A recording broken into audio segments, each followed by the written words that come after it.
के कपड़े उतारने का जो सिलसिला उत्तर प्रदेश सरकार द्वारा किया गया, ये बेहद शर्मनाक था। ब्रजेश पाठक की नाकामी की वजह से हमारा वो युद्ध शहीद हुआ है। ब्रजेश पाठक हो या आदित्यनाथ जी, वो बर्बर हैं, क्रूर हैं, उनको किसी की संवेदना पर दुख नहीं है। कल जिस तरह से घटना हुई है, कांग्रेस कार्यकर्ताओं द्वारा जो है विधानसभा का घेराव किया जा रहा था, लेकिन बैरिकेडिंग बताया जा रहा है कि वहां पर कांग्रेस कार्यकर्ता की जो है जान चली गई है। सिविल हॉस्पिटल में एडमिट था, वहां पे मृतक घोषित कर दिया गया। हमारे साथ सर हैं, बात करने के लिए। बात करते हैं क्या कुछ मामला रहा है कल और किस तरह से प्रदर्शन रहा और क्या कुछ हुआ।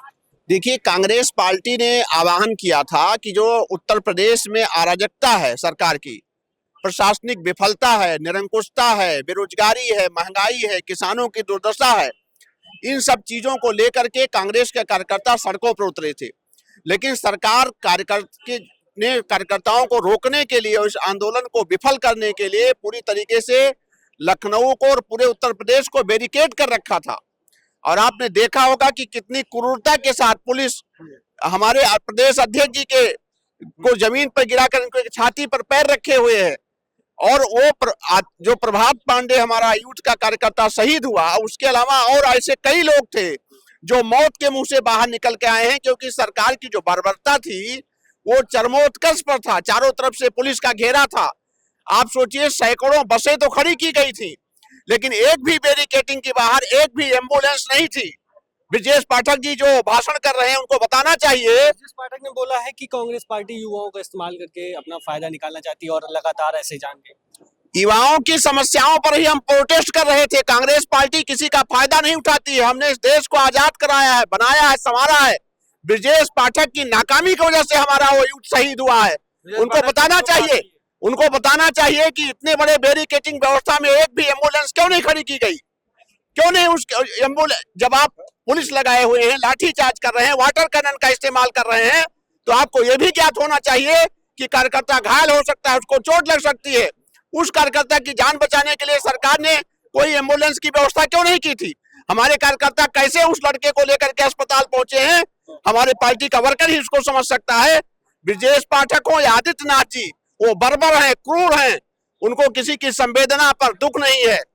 हमारी कांग्रेस पार्टी अपने उस जाबाज सिपाही के साथ पूरी दृढ़ता के साथ खड़ी है, उसके परिवार के साथ हम लोग खड़े हैं। इस लड़ाई को बड़ी लंबी लड़ी जाएगी। कांग्रेस क्या मतलब पीड़ित परिवार से जो मुलाकात करने की बात कही जा रही है और मुलाकात भी सुनने में आया कि हुई है, क्या आर्थिक मदद पीड़ित परिवार की? हमारी पार्टी पूरी तरीके से आर्थिक मदद की घोषणा हमारे अध्यक्ष जी ने कल ही कर दी थी।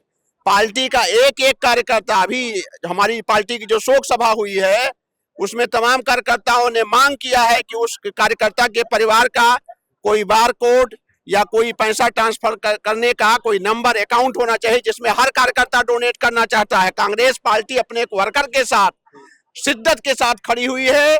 हमारे प्रदेश अध्यक्ष आदरणीय अजय राय जी पुलिस प्रशासन के रोके जाने के बावजूद भी उस लड़के के अंतिम संस्कार में गोरखपुर में है, इस समय उपस्थित है। बिल्कुल, प्रदेश अध्यक्ष गोरखपुर में है। बात करेंगे जिस तरीके से कल हुआ है पूरा मामला। राजीव मिश्रा जी, क्या कुछ कहेंगे? क्या सरकार जो है प्रशासन का प्रयोग करके कांग्रेस को डराना धमकाना चाहे?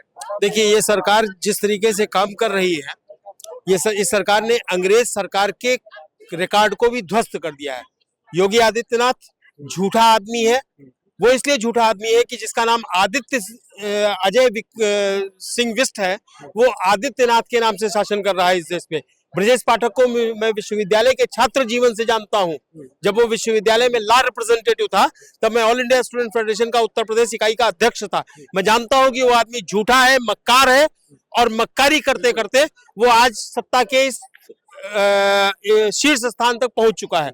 भारतीय जनता पार्टी की सरकार की नीति का जो एक कल का दर्दनाक हादसा है, जिस तरह से वो लोकतांत्रिक मूल्यों को ध्वस्त करना चाहते हैं, हम उसका कड़ा विरोध करते हैं और सरकार की चूल्हे हिला देंगे। सन 27 में आदित्यनाथ की सरकार दोबारा वापस नहीं आने जा रही है। भारतीय जनता पार्टी इस देश से नाश हो जाएगी। बिल्कुल, हमारे साथ बात करने के लिए पूनम पांडे मैम है और बात करते हैं। मैम, क्या कुछ रहा कल? जिस तरीके से बैरिकेडिंग में भी आपको चढ़ता हुआ देखा गया है और ये बताया जा रहा है कांग्रेस कर्ता की जो जान भी चली गई है, क्या कुछ कहेंगे? देखिए, बस मैं इतना कहूँगी कि जो पुलिस के द्वारा इस तरीके की चीज़ें की गई हैं कि इतने बैरिकेड सरकार द्वारा जो इतना बर्बरता की गई है, सरकार ने जो प्रशासन अपना लगाया हुआ है, उनकी भिड़ंत में, उनकी कश्मकश में बहुत सारे कार्यकर्ताओं को चोट आई है। मुझे भी यहाँ से और यहाँ तक चोट आई है। तो इसी तरीके से वो जो पुलिस का और कार्यकर्ताओं की जो भिड़ंत है, उसी बीच में जो है प्रभात पांडे की मौत हो गई दम घुटने से। पुलिस प्रशासन के द्वारा ये सब चीज़ें हुई हैं। बहुत सारे लोगों को जो अस्पताल तक भी नहीं जाने दिया। बड़ी मुश्किलों से कांग्रेस के कार्यकर्ता रिक्वेस्ट कर करके अस्पताल तक प्रभात पांडे को लेके गए हैं, और जो और कार्यकर्ता हैं जिनको पैर में हाथ टूटे हैं, पैर में चोट लगी है, उन लोगों को हॉस्पिटल तक नहीं जाने दिया उत्तर प्रदेश सरकार द्वारा।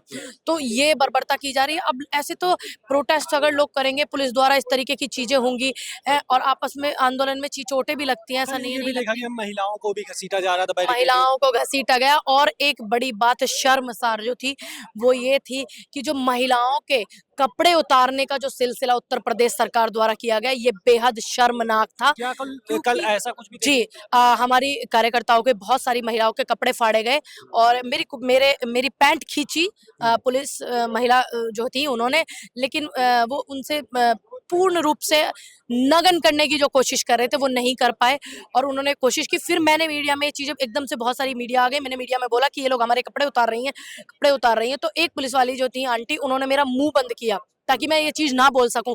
अब इतने नंगाई पे ये उत्तर प्रदेश सरकार आ गई है, तो अब देखिए आलम क्या होगा। क्या लगता है अब कि तक तो ये था करते थे, बलात्कारी कपड़े उतारते थे। अब देखिए उत्तर प्रदेश सरकार कपड़े उतरवा रही है बेटियों के। अब डूब के मर जाएं, थोड़ा शर्म इनको हो तो। क्या लगता है सरकार प्रशासन का उपयोग करके कांग्रेस को धमकाना जी, चाह रही है? कांग्रेस को ही नहीं, जनता को, क्योंकि इसमें किसान भी शामिल हैं, इसमें हम जैसी बेटियां भी शामिल हैं, इसमें नौजवान भी शामिल हैं, और इसमें तमाम विपक्ष शामिल है, उसमें कांग्रेस भी शामिल है। क्योंकि आज देश के मुद्दों को बड़े स्तर पर उठाने का काम करे, तो हम जैसे और आप जैसे लोग उठाने का और दिखाने का काम कर रहे हैं। तो ऐसे ही लोगों को टारगेट किया जाता है ताकि इनकी बदनामी हो, इनका मनोबल डाउन हो जाए।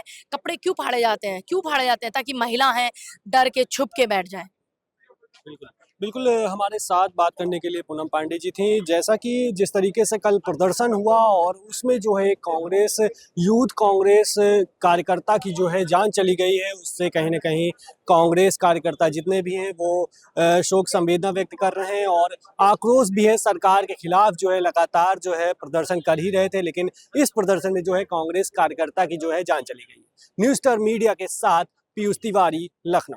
बने रहें न्यूज़ स्टार 7 मीडिया के साथ। हमें फॉलो करें YouTube, Instagram, Facebook और Twitter पर। मिलते हैं अगली वीडियो में।